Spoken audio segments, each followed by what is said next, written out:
Hello, this is Dana and welcome to the Orchid Hut. Thank you for taking some of your time today to watch one of my orchid videos. This one is likely to be a bit longer than most because it is going to be a trio of Phalaenopsis Repots, each one of them with a different set of issues and or challenges in their repot.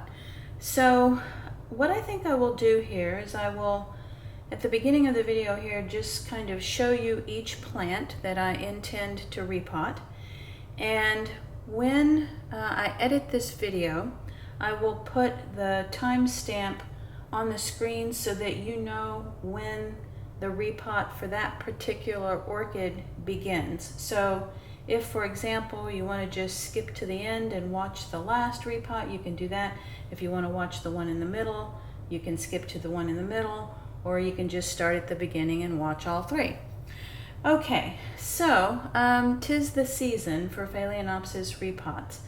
And if you've been following my channel, you have kind of been noticing how I decide whether or not a Phalaenopsis needs to be repotted.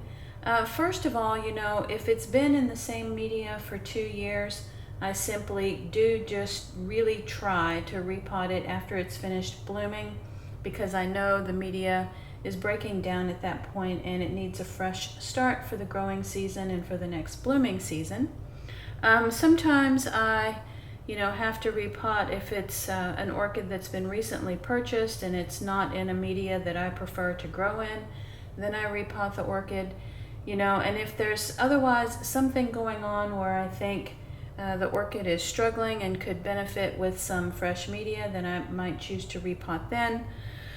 And so each one of these orchids actually has a little bit of a different circumstance. So let me start with the first one here, and this is going to be the Phalaenopsis that will be repotted first. And this one was in the video just the other day with the Follow Me Phalaenopsis orchids. I mentioned that number 2 needs to be repotted. I have recently cut the spike right here. It has new leaf growth. I'm sure that as soon as it gets repotted, there will be some new root growth as well. And this one has been in this pot and in this media for at least 2 years, if not a little bit longer. One of the telltale signs, of course, is that the stem, coming out of the pot is rather tall and the bottom leaves are no longer, close to the media. There's a good bit of air roots here to deal with. But this one, needs a little bit of a freshen up. Now, before I actually start this one, I am going to set it in the sink for about 15 to 20 minutes and let these air roots soften up a bit. Some of the ones that are closer down here to the bark right now may end up resting inside the new potting setup. So as soon as I walk through each of these 3 videos, I'll take a short little break, let this one soak, and then this one will be repot number 1. Okay, repot number 2 is going to be a Phalaenopsis orchid that I had featured not too long ago. It doesn't have a name of its own, but it does have the cross information. At the time when it was tagged, it was Doratonopsis Bill's Charisma crossed with Clown Alley Sea Dreams. And I will put a link to the featured video in the upper right hand corner of the screen so that you can see the bloom. But the bloom has been cut, several weeks ago. And this is, after having done this is just not my preferred way of having a Phalaenopsis. I thought it was such a unique idea to have a pot that, was a clay pot and had all of these wonderful holes here so that air could get to the roots. But then, the roots start to find their way out, and it does, over a period of years, kind of make for a bit of a messier presentation in an orchid. So I like the pot, but if and when I were to reuse it in the future, I would put a plastic insert pot inside this and just use it as a decorative pot. Now today, I'm fairly certain this one is going to need a pot that is sized up just a little bit. It has been in here for quite a while, so this orchid will be number 2. And then the third orchid is one that has been in the original sphagnum moss setup from the home improvement store for a number of months. Maybe not quite a year, but probably like 6, 7, 8 months. And one of the spikes has been cut. It was a double spiker when I bought it. I thought this one would make for a unique sort of experimental Phalaenopsis. You can see right here something a little strange going on the spike. And as I'm repotting it, I will explain what that is and how that happened. Okay, so this orchid is going to be repot number 3. Okay, short little break here. I'm going to stop the camera and I'm going to get that first orchid soaking. I'll be right back. Okay, so back for the first orchid repot here. This Phalaenopsis has been soaking for about 10 or 15 minutes.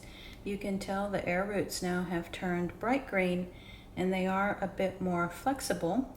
So that will hopefully prevent some of the snapping of the roots that might occur otherwise during the repot.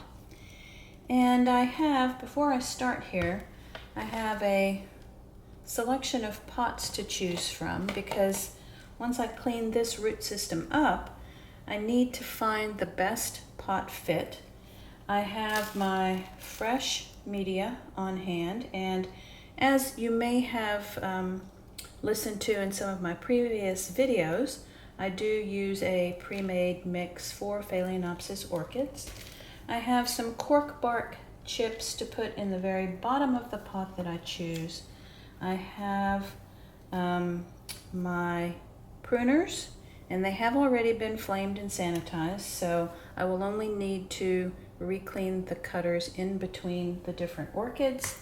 And then I also have some of my paper clips here to help hold the air roots down that will likely be resting on top of the pot once it's repotted. Okay, so let's see what's going on in here.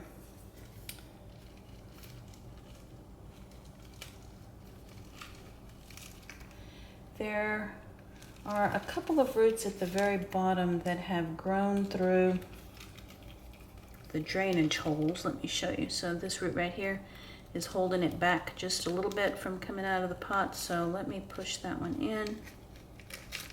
There it goes. Okay. And so when I'm done repotting this today, I'll have to remember to remove and move my number 2 label because this is orchid number 2 in the Follow Me Phalaenopsis series. And you know, you can tell this media is slightly broken down. See, this was some cocoa husk, but you can see how very soft it is and how very much it holds on to water. Let's see if I can find another piece just to show you. You know, cocoa husk is not this soft when you first start out using it, and I feel like it actually breaks down more quickly than the regular orchid bark. And it looks like this one primarily had cocoa husk for the wood portion anyway, and it had some perlite and some leca and maybe some lava rock, but you know, that cocoa husk does really, for me anyway, definitely broken down after 2 years. So I would not want to let it go any longer than that in my environment anyway.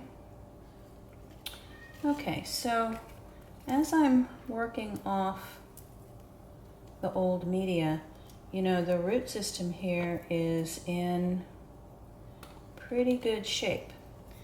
So there are a few places where some dead roots need to be cut away, but in order to get a better view of that, I want to go ahead and give the root system that's been in the pot a nice rinse under the sink, and then I'll be right back to trim the root system.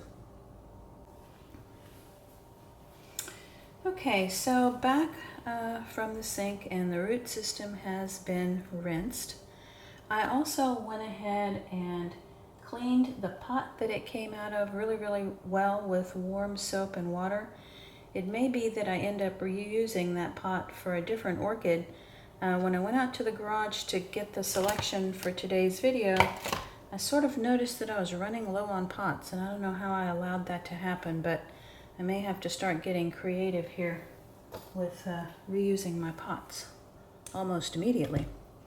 Okay, so the root trim. Now, I'm a pretty conservative root trimmer, so I only cut away that which is soft, mushy, or just a thread. I don't cut away roots for any other reason, really. And sometimes the dead part is just at the very bottom, and in that case, I trim that part and I leave the rest of the root intact. And this one really doesn't have a lot of dead roots. It has a lot of older roots, and you can tell that because closer to the plant they look a bit woody, but the plants are, those roots are still working for the plant, so I'd leave that. Now this one clearly dead, so we'll cut that one away. And really that's about it. The root system on this orchid is in good shape. Okay, now as far as the air roots go, please don't cut those just because they are trouble.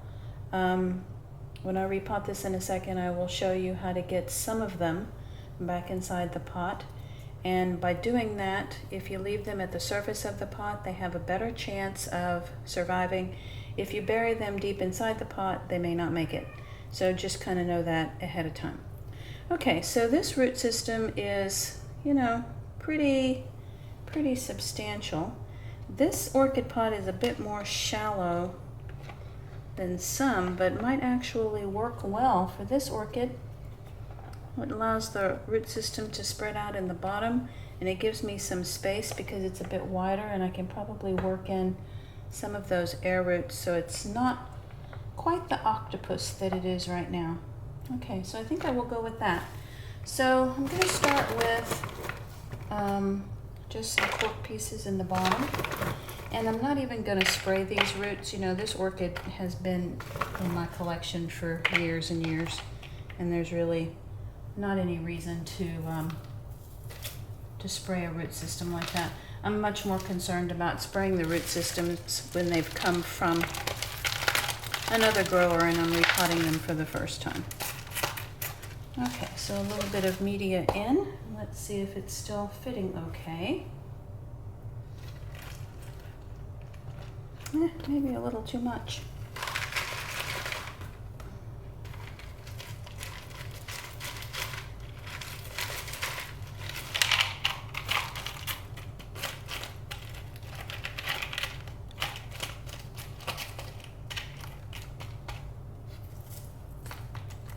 Okay, let's try again.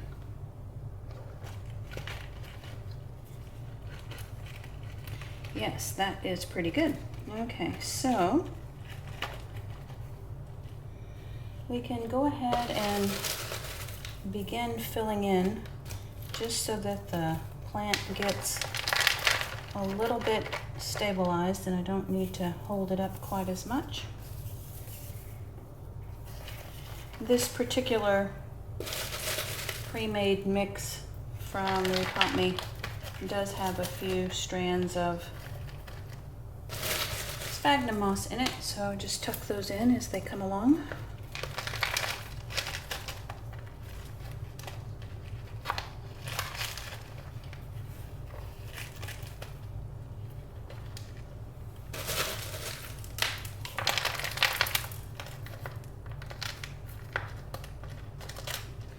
making a little bit of a mess here, but to me that's part of the fun.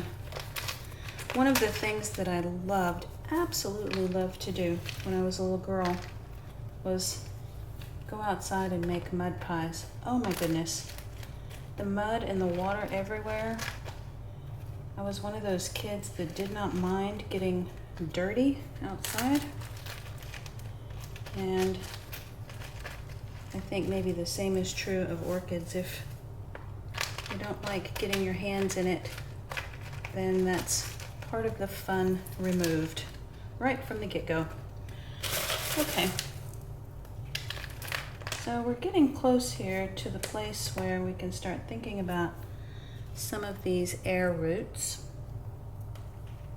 But let's kind of have a look and make sure we don't have any big air spaces down in the pot.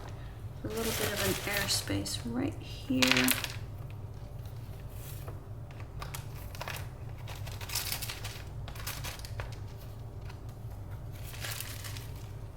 Okay, got that one.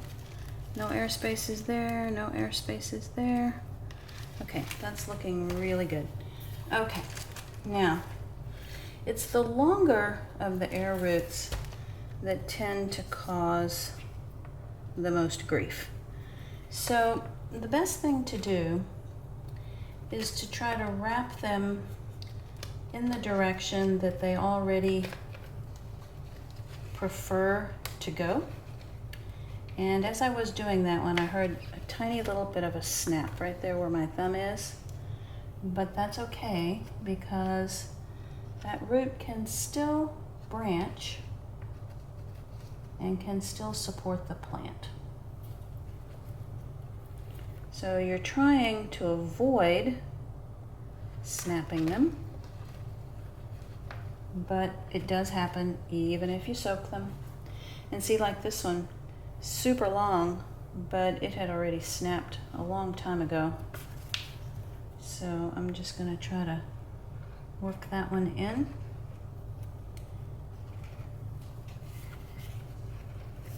And then we'll see in just a second if I need any of the paper clips to hold these down.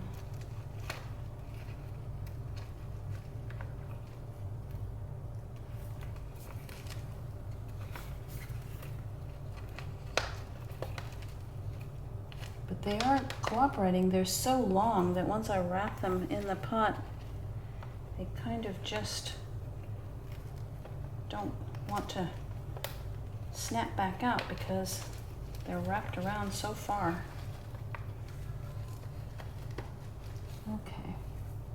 Now, there will always, in a situation like this with an orchid that has so many air roots, there are always going to be some that are going to be sticking out, but I just accept that as part of the natural beauty of the orchid. And the air roots sticking out of the pot really don't bother me, and I only fuss with them if I'm doing a repot. Otherwise, I just let them be. Sometimes I will try to train a root when it's first coming out from the stem of the plant. I will try to train it to head for the media instead of grow out of the pot. You can sometimes be successful with that.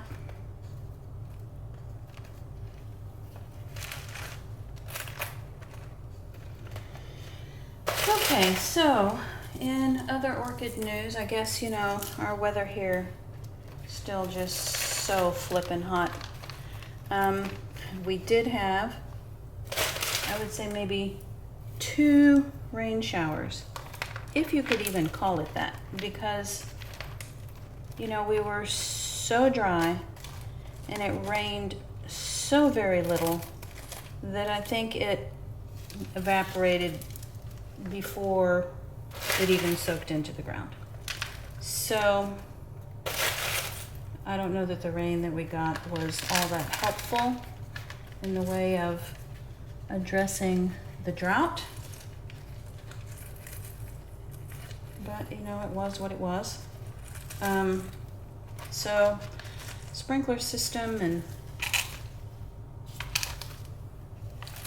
everything else is running continuously, and you try to think to yourself, it might be a good idea to conserve water, but then your entire lawn would die. And we have all of these neighborhood police that tell you that your lawn has to look nice, and so the only way to have it look nice is to water it and to try to keep it as green as possible.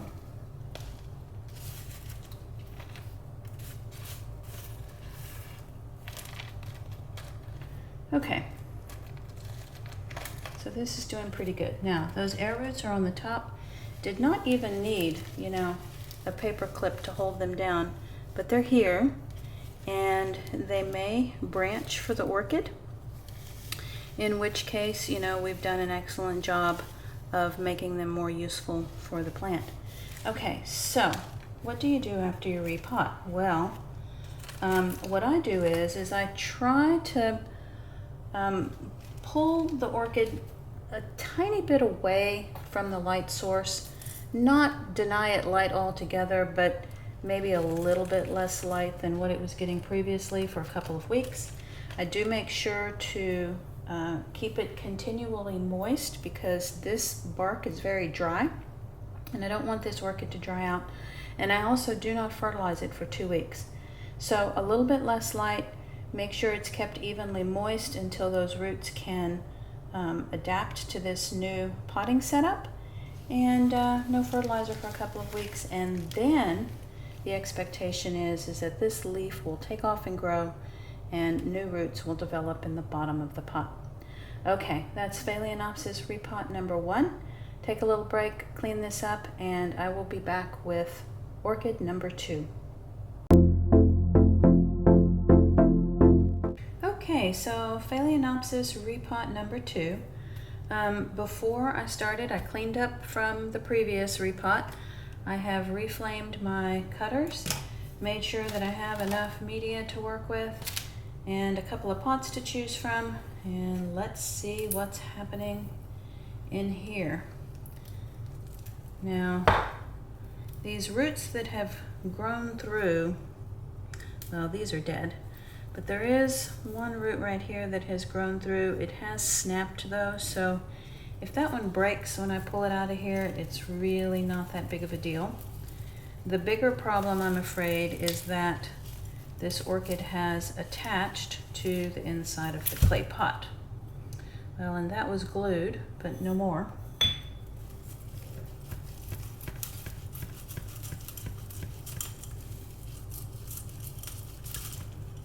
Okay. That long root is coming through. There we go. Okay, so once again, this one was in the cocoa husk. It's relatively broken down. I no longer use the cocoa husk for my Phalaenopsis repots, or really for any orchid for that matter.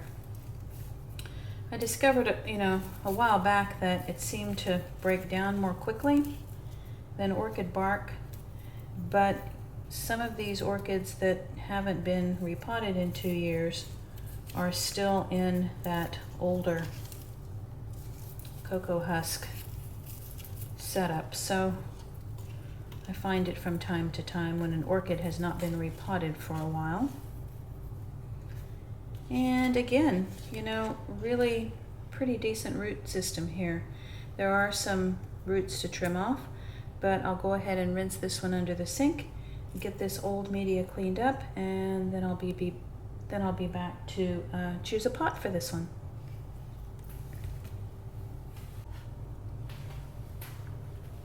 Okay, so back from the sink on this orchid, and we're going to go ahead and take off the obvious dead roots here.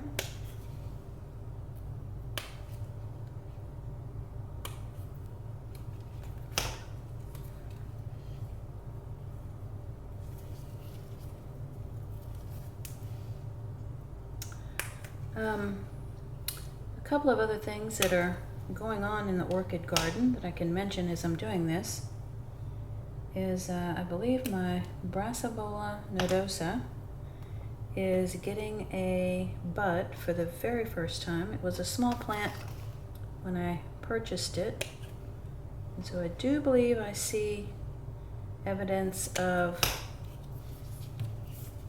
a bud forming in between some of the newest growth. And I also think, now this may be wishful thinking, but I'm going to cross my fingers nonetheless. I think my Fred Clark catasetum type orchid After Dark is forming a tiny little bud node right where you would expect a bloom spike to develop. So that one will be super exciting. Another first time bloomer. Okay, so this is looking pretty good. Let's see about this pot. Looks a bit small. Yes, a little bit small. This is the pot, slightly larger, that I just took the previous orchid out of. And this could work, but it's also a tiny bit tight. So let's have a look at this one. Yes, probably a bit better. Give this one room to grow for a couple of years. All right, let's put a little cork on the bottom.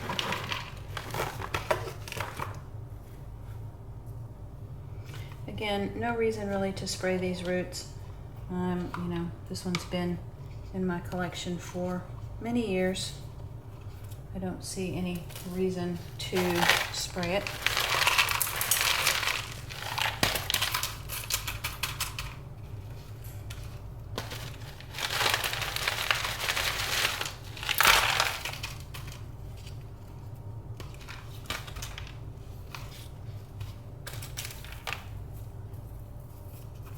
Some of this sphagnum is fine, but it does not pour all that well.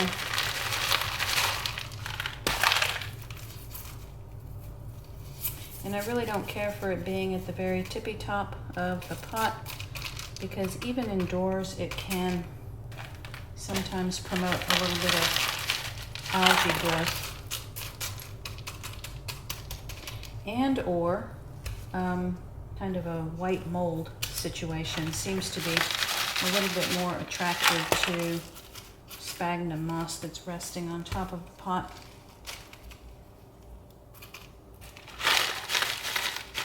Okay, there were really no air roots to speak of here, so it made for a bit of an easier repot. Let's kind of check, make sure we don't have any significant air pockets. There's a little bit of one right here, but that's fine. There's a little bit of one right there, but it's not too bad.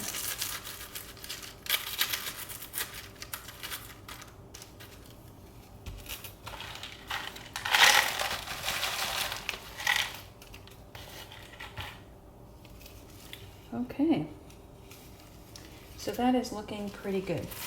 I'm going to give it a good tap here.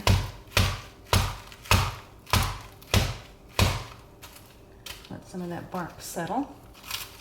And again, it's going to get a good water, minimal light for 2 weeks, no fertilizer. And what I'll be looking for is some new leaf growth and some new root growth in the pot. All right, that is orchid number 2 completed. And this one also gives a good example of where you want your orchid to be when you repot it. You know, the bottom leaf should be resting on top of the media. You don't want to bury any of the leaves, and you really don't want any of the stem sticking up above the media. So this one is a good example of how the orchid should be resting on top of the media, not buried beneath it or way up high above it. Okay, moving on to orchid number 3.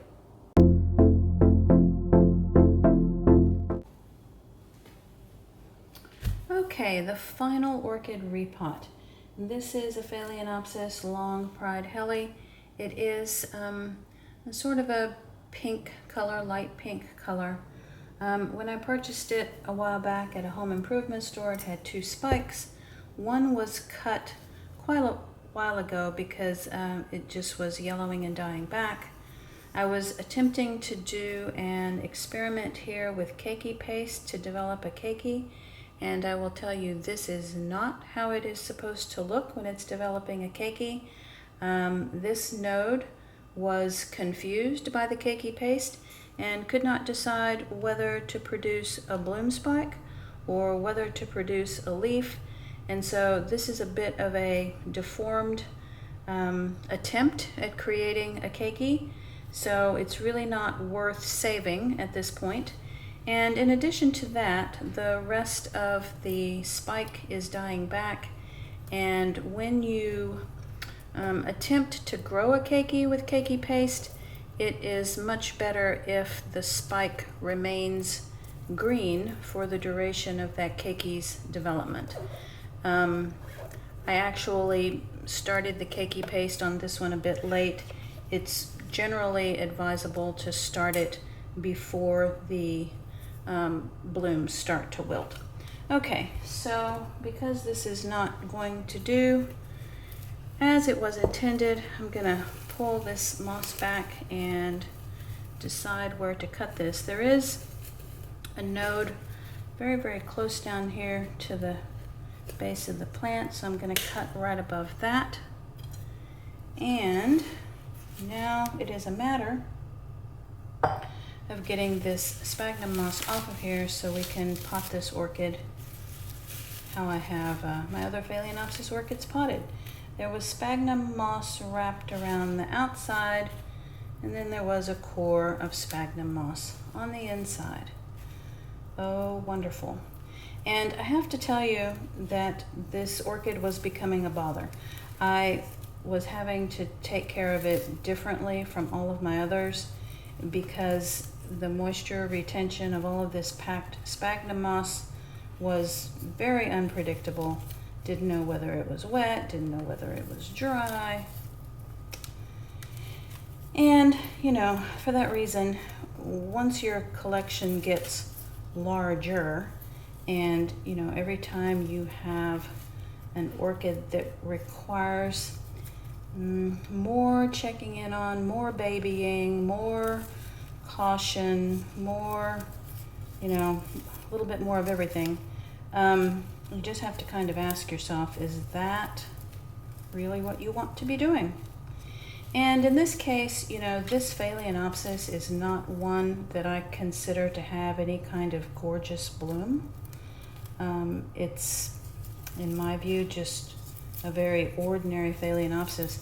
And as I'm doing this, you know, this leaf is a bit dehydrated, probably going to be falling away anyway, and it was disconnecting itself. So I'm just going to go ahead and pull that right off. And look at this. I mean, I don't know of any Phalaenopsis that would choose to grow in that kind of environment. I'm actually surprised that the roots are in good a shape as they are. Okay, so I think washing under the sink will be the next best thing to get these last little bits off.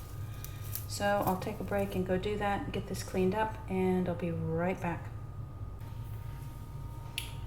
Okay, so the last little bits of sphagnum moss rinsed off, and I'm cutting away roots that are just papery with nothing but the thread left on the inside. There are a number like this on this orchid, some with just strings that I'll cut away. I'm still rather amazed that this root system is in as good a shape as it is, considering that moss and how very difficult it was to take care of.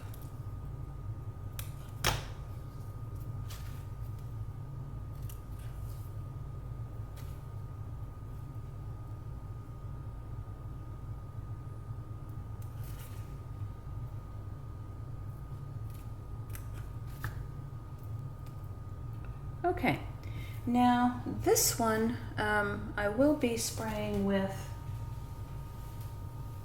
hydrogen peroxide because this is the first time I have repotted this one, and it was in the grower's sphagnum.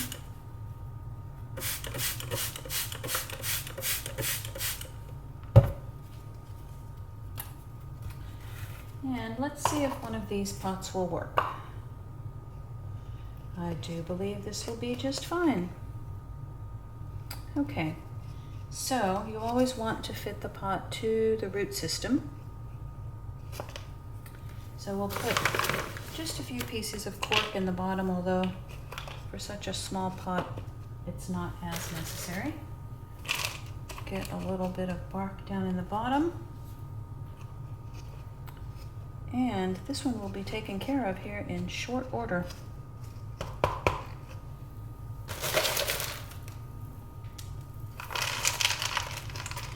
Thank you to everyone who left a comment wishing me a speedy recovery from the surgery that I had on my scalp, which I never would have imagined would have been such a big deal, but it was.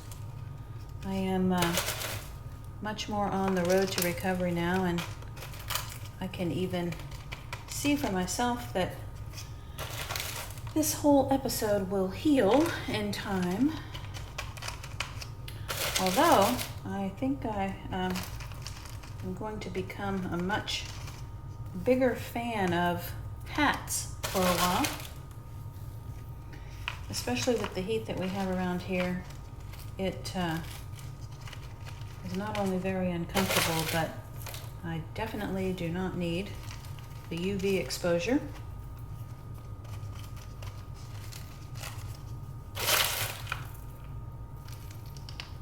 Okay, so let's check for air spaces.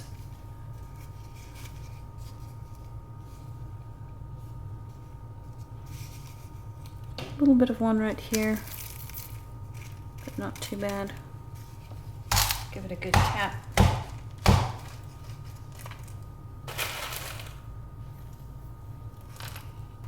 Alrighty, so now, same treatment as the other three. Minimized light for 2 weeks, evenly moist, and no fertilizer for 2 weeks. Alrighty, so here we go. The third repot has come to an end. If you enjoyed this video or learned something new, please give it a thumbs up. The subscribe button will be coming up in the bottom right-hand corner of the screen. Thanks so much for watching, and talk to you next time.